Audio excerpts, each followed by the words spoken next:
I've been feeling breathless for the past few days.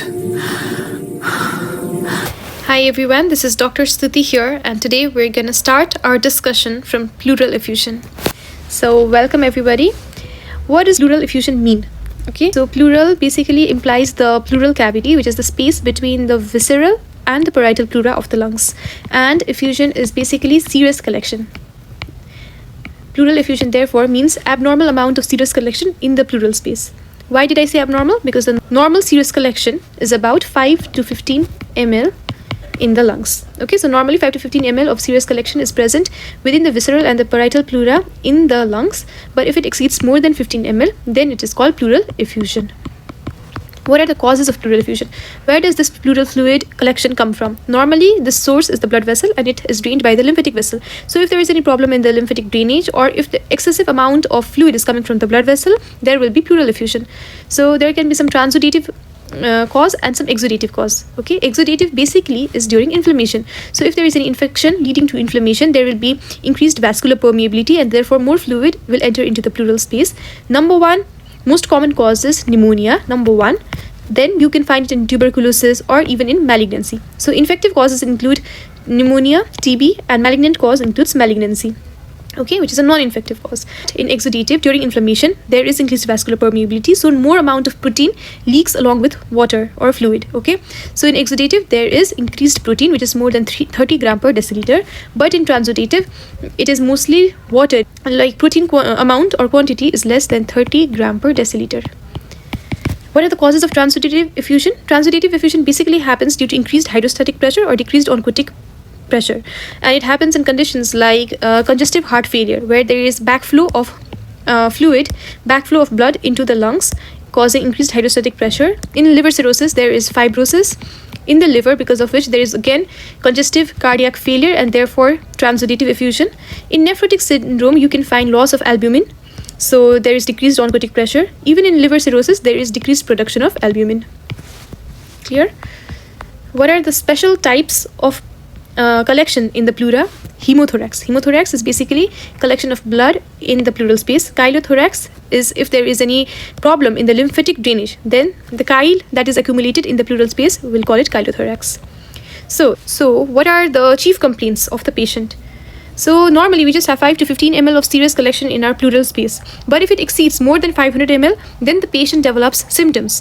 If there is so much of fluid collection, there will be difficulty in breathing. So number one complaint that the patient will come to you with will be shortness of breath, which is dyspnea. Then he may also say there is heaviness in the chest. Because there is some collection, the person feels heaviness, dyspnea, then there may be dry cough. Depending on the cause, there can be symptoms like pleuritic chest pain. If it is due to inflammatory cause like pneumonia, then there may be fever, night sweats, weight loss if it is associated with TB or malignancy. Clear? As I mentioned already, symptoms would be dyspnea, chest pain, chest heaviness, chest pain, dry cough, etc. What are the signs? Signs are what a physician sees, and the physician will find general symptoms like you can find tachycardia number one, tachypnea. Then there may be signs of malignancy or TB like cachexia. There may be fever, pedal edema in case of congestive cardiac failure and nephrotic syndrome.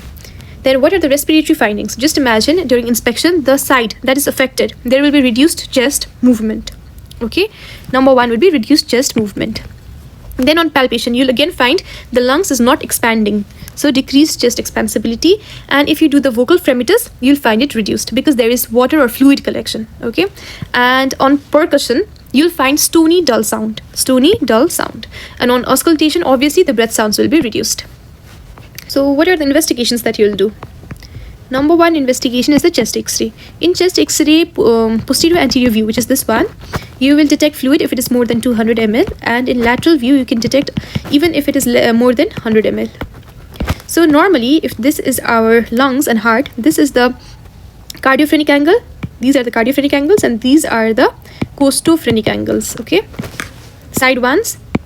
The costo, and this is the cardiophrenic angles. In pleural effusion, you'll find the obliteration of costo and cardiophrenic angles. Number two, you look at the shape of the trachea. Either it is central or shifted to the opposite side, because it usually is pushed to the opposite side. And the main number one finding is dense homogeneous opacity, as you can appreciate here. This is filled by serous collection, so you will see dense homogeneous opacity.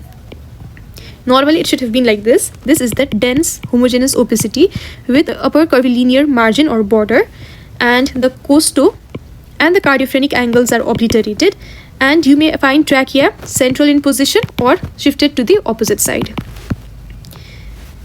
Next investigation is ultrasound, and you can even go for CT scan. CT scan in case of malignancy. Then we can go for pleural fluid analysis. We do pleural fluid analysis mostly in case of unilateral pleural effusion. Unilateral is caused due to exudative causes where only one lung is affected. It is mostly due to inflammation, infection. But in case of transudative, since it is due to decreased oncotic pressure or increased hydrostatic pressure, both the lungs are affected. Okay, both the pleural cavities are affected. So in case of bilateral or due to transudative, you don't usually need pleural fluid analysis. But in case of exudative, like tuberculosis, pneumonia, you will need pleural fluid analysis, where we check the physical condition, biochemical, cytological, and microbiological tests. In physical, we look at the color. For example, it will be turbid in case of bacterial infection like pneumonia, and it can be straw colored in tuberculosis. Biochemical, will see protein and LDH. By looking at the protein and LDH, we can decide whether it is exudative or transudative. If protein, pleural fluid protein is more than 0.5 of the serum protein, then it is exudative. This is described by Light's criteria. Likewise, LDH will be more than 0.6 or 2/3 the upper limit of normal serum LDH. Likewise, in cytological examination, we can see if malignant cells are present, or if neutrophils are present, or lymphocytes are present. Lymphocytes are present in tuberculosis, neutrophils are present in pneumonia, etc. Then other general investigations that you can suggest are CBC, ESR, CRP, renal and liver function test to identify transudative causes.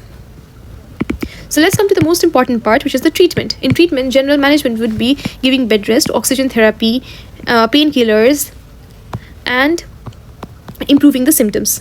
Okay, so if it is large effusion with severe breathlessness, therapeutic thoracocentesis is recommended, but not more than 1.5 liter at a time. Then main treatment would be treatment of the specific cause, which is if it is TB, anti-TB therapy should be given. In pneumonia, antibiotics. If empyema develops, if empyema is one of the complication of pleural effusion. In empyema, there is collection of pus in the pleural fluid. There is collection of pus in the pleural cavity. So in empyema, you will need intercostal drain tube insertion, and in heart failure, you have to treat with diuretics. In malignancy, you have to go for chemotherapy. Okay, so for treatment part, there will be some general treatment and specific. Okay, in general, you just improve the symptom by thoracocentesis. Where do you do the thoracocentesis? It is usually done 1 to 2 intercostal space below the upper limit of the pleural fluid collection in the mid-scapular line. Then specific treatment would be treatment of the cause. And if it is a case of recurrent pleural effusion, then you will go for pleurodesis. In pleurodesis, you basically induce fibrosis or adhesion of the pleural membranes, that is the visceral and the parietal pleura, so that no more fluid is collected inside or in between the two layers. And you can also go for surgical management like decortication. Talking about the complications, patient might develop empyema, fibrothorax, respiratory failure, and sepsis. For example, in pneumonia, which is the most common cause of pleural effusion. Parapneumonic effusion is number 1. If you've watched till now, thank you for staying. I hope you liked the video. Comment down the next topic that you'd want to see. Thank you.